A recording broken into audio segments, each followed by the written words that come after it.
My dear viewers, this is all of you know this is Vivekanand Jha, an author, academician, and public intellectual. Today, I am in fact, it is indeed I consider it to be divine privilege, and of course, a bestowal of divine grace. In as much as I am closeted with one of the dynamic politicians, and most importantly, I just have been knowing the concerned politician who just sitting beside me, that he Sri Rakesh Bhaskar ji, or alias Shri Bhaskar Singh.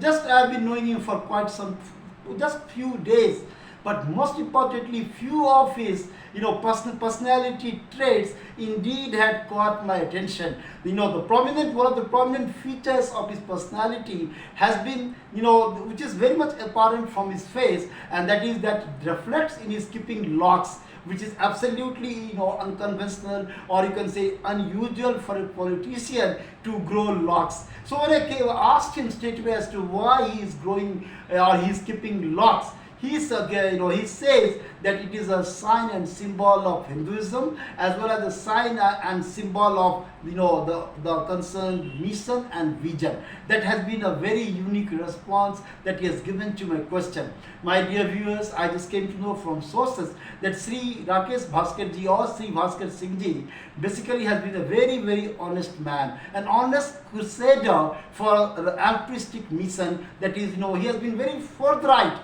and very very truthful in terms of communication. He's never found to be just concocting lies and coming up with all sort of witty replies. That is not his forte, and that also could be one of the very important reasons as to why hitherto he has been deprived of his due. Most importantly, he deserves to be something like the people's representative, like even the member of parliament, because he was very much close to getting the ticket, but somehow it did not materialize. But he does have the potential to become the member of the parliament. That is what exactly is what he deserves on account of the contribution that he has made for the political party to which he belongs, that is Bharatiya Janata Party. So I am just engaging Sri Rakesh Bhaskar ji or Sri Bhaskar Singh ji in a very short conversation, of course in Hindi, because he is very fluent and proficient in Hindi. So I am engaging Bhaskar ji in some very short conversation. Bhaskar ji, मैं आपको कुछ ही दिनों से जानता हूँ, 2-4 दिनों से जानता हूँ. हाँ, आपके बारे में मैंने सुना था, और सबसे बड़ा जो मुझे आकर्षित किया वो आपका चोटी मुझे आकर्षित किया. आपका जो भोलापन है, सच्चाई का साथ देना है, वो भी मुझे बहुत अट्रैक्ट किया. और आज मेरा सौभाग्य है कि आज हम लोग मिल रहे हैं, और मैं ये मेरे लिए वाकई में बहुत ही मैं इसको एक बहुत ही इम्पोर्टेंट ओकेज़न मान रहा हूँ. मैं पॉलिटिशियंस लोग तो जैसे मैं देखता हूँ, मैं ये भी बता दूँ आपको कि मैं देखता हूँ कि जो आदमी लोग ये पोस्ट चाहिए, ये इसी में दिन रात वो लोग लगा रहता है, भागा भागी करता है. मगर आप में मुझे कहीं ना कहीं एक सच्चाई का कुछ आप प्रतीक मुझे दिखे, इसीलिए मुझे आपके प्रति थोड़ा सा अलग हट करके एक मेरा अट्रैक्शन हुआ. कृपया थोड़ा बताएं कि आप कब से राजनीति में हैं, कहाँ से बिलोंग करते हैं, और आपका क्या गोल है, क्या भारतीय जनता पार्टी जिसको कि आप माँ समझते हैं, और इस तरह से मुझे भान हुआ कि आप भारतीय जनता पार्टी को अपनी माँ समझते हैं, तो आखिर भारतीय जनता पार्टी को क्यों आप ज्वाइन किए, और आपका क्या लक्ष्य है, इस सब के बारे में थोड़ा विस्तार पूर्वक और शॉर्ट में, विस्तार थोड़ा उसको जिस्ट में शॉर्ट में थोड़ा बताएं प्लीज भास्कर जी. धन्यवाद विवेकानंद झा जी. मैं 6-7 क्लास में पढ़ता था. एक गांव, छोटा सा गांव गंगहारा, दानापुर, मैंने पटना के पास है, वहाँ मेरा जन्म हुआ. मेरे पिताजी BS कॉलेज दानापुर में थे. उन्होंने BHU से हिंदी से MA और लाइब्रेरी साइंस में उन्होंने दीक्षा लिया था, और BS कॉलेज दानापुर में ज्वाइन किए थे. तो हमारी भी प्रारंभिक शिक्षा गांव में हुई, गंगहारा गांव. उसके बाद 6th-7th क्लास में मैं दाऊदपुर, शाहपुर, दानापुर के पास आ गया. मेरे पिताजी के एक मित्र थे, राम बाबू सिंह प्रसाद थे, वो प्रिंसिपल थे उस स्कूल में जहाँ हम पढ़ाई के लिए आए. और वहाँ से हमने एक सामाजिक उसी समय एक पॉकेट मनी से कुछ लड़के मिलकर हम लोगों ने युवा जन कल्याण परिषद परिषद बनाया, उसके मैं अध्यक्ष था, सचिव हमारे मित्र थे, गण थे, और हम लोग पॉकेट मनी के पैसे से उस संस्था को चलाते थे कि कोई गरीब के यहाँ कभी आग लग गया है, कोई छोटी मोटी प्रकृति के द्वारा घटनाएं घटी, तो उसमें हम लोग दो चार छोटा सहयोग जितना अपने से बन पड़ता था वो करते थे। इसी तरह चलते चलते आगे विद्यार्थी परिषद के संपर्क में आए, और हमने विद्यार्थी परिषद में कुछ दिन रहने का सौभाग्य प्राप्त हुआ, और अर्लियर जल्द ही हम भारतीय जनता पार्टी ज्वाइन कर लिए। उसके बाद एक यात्रा मंडल में उपाध्यक्ष, फिर जिले में युवा मोर्चा में मंत्री, प्रदेश में कार्य समिति में, ये इस तरह से करते करते राष्ट्रीय कार्य समिति, युवा मोर्चा का राष्ट्रीय कार्य समिति में पर्यावरण एवं जल प्रबंधन प्रकोष्ठ का राष्ट्रीय संयोजक, यहाँ लगातार झारखंड, इसी बीच हम MLC का चुनाव में चाईबासा प्रभारी बन के हम आए थे। माननीय अवधेश नारायण सिंह जो अभी बिहार विधान परिषद के अध्यक्ष हैं, उन्हीं के चुनाव में वो यहीं से 12 साल MLC रहे, रांची स्नातक से, उसके बाद अभी गया स्नातक से, तो उन्हीं के चुनाव में मैं यहाँ बन के आया 88 में वोटर बनाने के लिए, और उस समय से हमने एडॉप्ट कर लिया 98 एडॉप्ट कर लिया झारखंड को, और झारखंड में भारतीय जनता पार्टी में काम करने लगे। युवा मोर्चा, युवा जन कल्याण, युवा का मैं संयोजक रहा प्रांत का, फिर उसके बाद प्रदेश कार्य समिति का सदस्य बना, युवा मोर्चा प्रदेश का मंत्री रहा। इस तरीके से राष्ट्रीय कार्य समिति में युवा मोर्चा का रहा, कई जगहों पर रहने का सब। इसी बीच कोई भी सामाजिक संगठन में या राजनीतिक संगठन में जब कोई आता है, सामाजिक संगठन में आता है, तो समाज के प्रति काम करने का विचार से आता है कि हम समाज में कुछ ऐसा करें कि हमारे जाने के बाद भी समाज हमको याद करे। स्वार्थ तो कहीं न कहीं राजनीतिक में या सामाजिक कार्यकर्ता को रहता ही।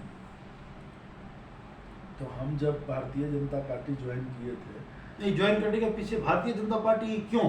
इसलिए ज्वाइन किए हम कि वो भारतीय जनता पार्टी के लिए देश पहले है। बाकी पार्टी के लिए लालू यादव की पार्टी भी हम ज्वाइन कर सकते थे, हमको बनाया भी गया था जनता दल में, तो हमने वहाँ काम नहीं किया। कई मित्र लोग आग्रह भी किए उस समय काम करने के लिए कि चुनाव में भी आपको चुनाव में हम लड़ा देंगे, ये करेंगे, मनेर से टिकट देंगे, दानापुर से टिकट दे देंगे, आरा से देंगे, कई प्रलोभन बाकी चीज़ें हुआ था। उस समय उस दल का वर्चस्व था। लेकिन हम एक आपने अभी पूछा कि आप चोटी क्यों रखते हैं, तो चोटी हमने उस समय, चोटी लक्ष्य का प्रतीक है और हिंदुत्व का प्रतीक है। हम हिंदू हैं, सनातन धर्म हम हमारा परिवार, हमारे पूर्वज मानते आए हैं। तो पहले मेरे लिए देश है, फिर समाज है, फिर हम हैं, हमारा परिवार है। लेकिन बाकी जो पार्टियां हैं, चाहे वो कोई पार्टी को आप ले लीजिए, लालू यादव की, मुलायम सिंह की, नीतीश जी, किसी की पार्टी का ले लीजिए, तो पहले व्यक्ति, पहले हम हैं, पहले नेता है, उसके बाल बच्चे हैं, उनका रिश्तेदार है, तब जाकर समाज है, फिर देश की तो बातें नहीं करता है कोई भी पार्टी। यहाँ भी आप देख लीजिए, शिबू सोरेन जी की सरकार है, उनका बेटा, उनकी बहू, उनका दूसरा बेटा, सब आपस में ही सारे लोग सरकार चला रहे हैं। आज इसकी स्थिति आप भयावह देख रहे हैं, बिजली की समस्या, पानी की समस्या, रोजगार की समस्या। चूँकि ये लोग ट्रांसफ़र पोस्टिंग एक उद्योग बन गया है, हमारी भी सरकारें रही, बाबूलाल आप कहना चाहते हैं कि रघुवर दास जी की सरकार में कोई ट्रांसफर पोस्टिंग का चक्कर नहीं था? देखिए, ये हम ये कह रहे हैं कि बाबूलाल मरांडी जी की सरकार रही, भारतीय जनता पार्टी में जब थे, उसके बाद अर्जुन मुंडा जी की सरकार रही, रघुवर दास जी की भी सरकार रही। ये हम नहीं कह रहे कि हम ईमानदार हैं, हम ईमानदार हैं ये ऐसा नहीं हम कह रहे हैं, लेकिन हम डाकू नहीं, हम में गलती, हम अगर मनुष्य में कोई गलती नहीं हो तो भगवान हो जाए, तो हम भगवान थोड़े हैं, मनुष्य हैं। लेकिन कहीं होता है कि आटे में नमक है तो चलता है, कहीं नमके में आटा डाल दीजिए तो नहीं चलता है। अच्छा, तो एक चीज हमको भास्कर जी बताइए कि आपका भी हमने सुना है कि आपको कोई यहाँ पर पार्लियामेंट की सीट का भी टिकट मिल रहा था, पर मिलते मिलते नहीं। भारतीय जनता पार्टी में कार्यकर्ता हैं, आज आप देखिए कि एक अदना कोई छोटा मोटा कार्यकर्ता भी समीर उरांव जी ने गए यहाँ से राज्यसभा में, एक छोटा सा कार्यकर्ता, एक गांव से संघ के स्वयंसेवक के रूप में काम किए गए, आदित्य साहू जी गए, कई लोग गए, जो कि एक उदाहरण है कि आप पार्टी के काम कर रहे हैं लंबे समय से, पार्टी उन पर विचार करती है। हर कार्यकर्ता का विधानसभा और लोकसभा राज्यसभा मांगने का अधिकार है। मैं भी पार्टी के समक्ष अपना रखा था, पार्टी में जिनको दे दिया उनका स्वागत हमने किया, आगे भी डिमांड रहेगा। पार्टी अगर चाहेगी, पार्टी को उचित लगेगा तो हमको चुनाव लड़ाएगा, नहीं जिसको उचित लगेगा वो पार्टी का निर्णय है। स्वयं पार्टी, भारतीय जनता पार्टी कोई पारिवारिक पार्टी नहीं है, किसी व्यक्ति की पार्टी नहीं है। एक चाय बेचने वाला आदमी भी देश का प्रधानमंत्री बन सकता है, एक शिक्षक राजनाथ सिंह जी से आदमी भी देश के शीर्ष पदों पर जा सकता है, एक शिक्षक और ये बाबूलाल मरांडी भी इस जगह जा सकते हैं। तो इसलिए एक छोटे स्तर पर, रघुवरदास जी भी बहुत छोटे स्तर पर रहे, मुंडा जी भी बहुत छोटे, आज शीर्ष पर है।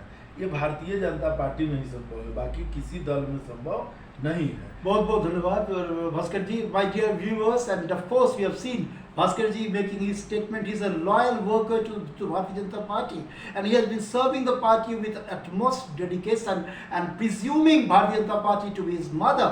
And you can well understand that Bharatiya Janata Party, as he says, as he he emphasizes upon this very important fact that whatever party will decide, he will take the decision with his head bowed down. This is nothing but, you can say, the manifestation of the views of one of the most loyal workers of Bharatiya Janata Party.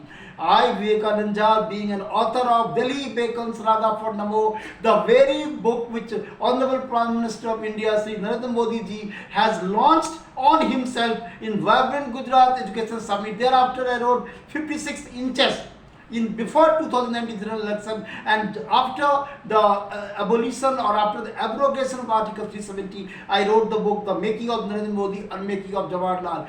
Being a Hindu nationalist, a thinker, in terms of promoting Hindu nationalism in the country, I make an earnest appeal to Honorable Prime Minister and all the BJP leaders that such a loyal worker like Shri Rakesh Bhaskar ji, he should be awarded with the ticket, or whatever position the BJP leadership should think of. He deserves to be accommodated because he is a truthful, means his life is based on truth and righteousness. He is the man who believes in ushering in truth as per the doctrine of Satyamev Jayate as encapsulated in Mandukya Upanishad. So if the truth is to be promoted in politics, if the righteousness is to be promoted in the politics, if the public justice and the social justice, the cause of social justice is to be promoted, I'm sure that man like Shri Bhaskar ji, Shri Rakesh Bhaskar ji, deserves to be accommodated, because accommodating him is equivalent to serving the public cause. Because we do have such people who are only who enamours for positions and power only for the sake of their personal aggrandizement, as what Bhaskar ji says in other political, giving an instance or exemplifying all other political parties. He says their only purpose is the self aggrandizement. On the contrary, the very political objective, and you can say mission and vision of Bharatiya Janata Party is to cater to the national interest, because nation comes first. This is the slogan of Honorable Prime Minister of India, and this is what Bhaskarji's slogan is also, converges with that of the Prime Ministerial mission and vision. So I earnestly appeal to the Honorable Prime Minister, our Honorable Home Minister Shri Amit Shah ji, the Honorable Leader of the BJP Shri Nadda Sahab, that such a young and dynamic leader like Shri Bhaskar ji, whom I have seen for few days, but I have I have developed a special affection for him because of his, belief or conviction in truth. He is the man who believes in truth. He is the man for whom society comes first and nation comes first. So such man deserves to be given preference in terms of allocation of tickets, in terms of accommodating him in the suitable positions. Only then the social justice can be done, as well as the national cause can be promoted, if we have such dynamic young leaders like Shri Bhaskar ji being accommodated suitably and properly. So I appeal to Honorable Prime Minister. Bhaskar ji, last में आपको question ये करूंगा, प्रश्न आपका personality से, आपका विचार से मैं पहले ही प्रभावित था, इसीलिए हम दोनों भाई मिल रहे हैं. एक चीज बताइए, लास्ट में मैं आपसे कहूंगा कि ये जो भ्रष्टाचार का जो अभी सीमा पार हो रहा है, जिसके बारे में आप बार बार कह रहे हैं, हर एक पार्टी में जो है पर्सनालिटी आ गया है, व्यक्तिवाद जो है वो छा गया है. बीजेपी के लीडर्स भी अपना बेटा को लेकर आजकल घूम रहे हैं, जो कि आज हम लोग देख रहे हैं प्रत्यक्ष. इसमें थोड़ा हम क्लियर करते हैं कि भारतीय जनता पार्टी में एक कार्यकर्ता के रूप में अगर किसी लीडर का बेटा संघर्ष करता है तो वो जायज है मेरे नजर में. व्यक्तिगत मेरा राय है कि मैं मान लीजिए कि कोई बड़े नेता, उनका बेटा अगर 10 साल 20 साल से पार्टी में काम कर रहा है तो वो टिकट का भी दावेदार है, मिल सकता है. उसको आप इस नजरिया से नहीं देखें. 99% बीजेपी में ऐसे ही लोग हैं. लेकिन दूसरे जगह क्या है कि बेटा फॉरेन से आया, टिकट दे दिए, बेटा एक कॉलेज में है, टिकट दे दिए, बेटी को दे दिया. लालू यादव को देखिए ना, लालू यादव को बेटा बेटी का एजुकेशन क्या है, कुछ नहीं. भारतीय जनता पार्टी के जितने भी लोग हैं, चाल, चरित्र और चेहरा तीनों को आप आईना में देख लीजिए, चाहे वो नरेंद्र भाई मोदी जी हों, अमित शाह जी हों, राजनाथ सिंह जी हों, जयप्रकाश नड्डा जी हों, किसी पर एक भी व्यक्ति पर भ्रष्टाचार का कोई आरोप नहीं लगा. माननीय अडवाणी जी पर एक बार भ्रष्टाचार का आरोप लगा तो उन्होंने रिजाइन कर दिया, और रिजाइन करके फिर जांच करवाया, और जांच में जब वो क्लीन चिट हुए तब उन्होंने. लेकिन आज आप देखेंगे जितने भी नेता हैं क्षेत्रीय पार्टी के या कांग्रेस की, मैं इंक्लूडिंग नेता हैं, सब पर भ्रष्टाचार का आरोप है. लेकिन एक नेता अपने से इस्तीफा नहीं देगा. ईडी जाए, सीबीआई जाए, बाकी जाए, एजेंसी जब जाके चीज़ों को उजागर करता तो ये चीज़ें होती हैं. हमारी भी सरकार रही, एक नेता उस समय दूसरे के भी, मनमोहन सिंह 10 साल प्राइम रहे तो कई स्टेट में हमारी सरकार रही.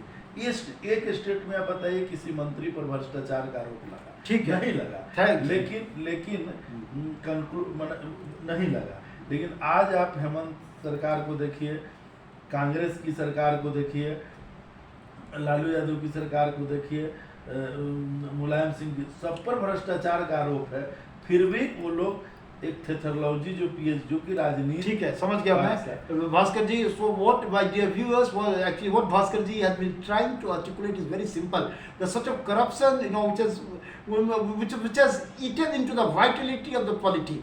Long time back, for the architect of cabinet mission plan, Sir Stafford Cripps has said, politics is a means of getting money from the rich and vote from the poor while promising to protect each from the other. My dear viewers, politics, the definition of politics remains almost the same. Only as per Bhaskar ji, it is a BJP, which is a party with difference. That's what Advani ji says. And Bhaskar ji is justifying the very definition given by the patriarch of the BJP, Shri Rakesh Bhaskar ji. I do appeal very earnestly to the BJP leadership, especially to the Honorable Prime Minister and Honorable Home Minister, as well as Shri Nadda ji, the BJP President, that such a dynamic youth leader like Bhaskar ji should be accommodated suitably and appropriately, so that it serves the greater cause of the people of this country, greater cause of the Bharat Basi.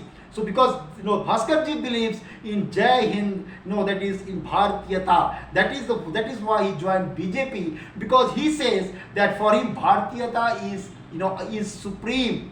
There cannot be anything beyond Bharatiyata, and that is the belief of Honorable Prime Minister. So therefore, Bhaskar ji deserves some sort of very compatible reward from the BJP because of his crusades because of his ongoing crusade for amelioration of the lots of the people at the bottom of the social pyramid. He has been a crusader for the cause of downtrodden. That is why I earnestly appeal to all the BJP leaders. Thanks a lot Bhaskar जी, आपने बहुमूल्य समय दिया, आपको बहुत बहुत धन्यवाद. हमने प्रधानमंत्री जी को मैं उनको मतलब उनका ध्यान इस और आकर्षित करना चाहता हूँ कि आप जैसे जो डायनामिक लीडर्स हैं, जो इतना काम किए हैं और काम पर भरोसा रखते हैं, भारतीय जनता पार्टी को माँ का दर्जा देते हैं, और माननीय नरेंद्र मोदी जी के अंदर के लीडरशिप के तहत आप इतना मतलब ध्यान से काम कर रहे हैं, देश को आगे बढ़ाने का संकल्प जो प्रधानमंत्री महोदय ने लिया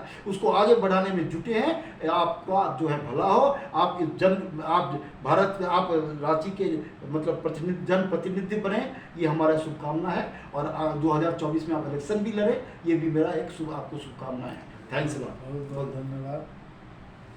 थैंक यू माय व्यूअर्स.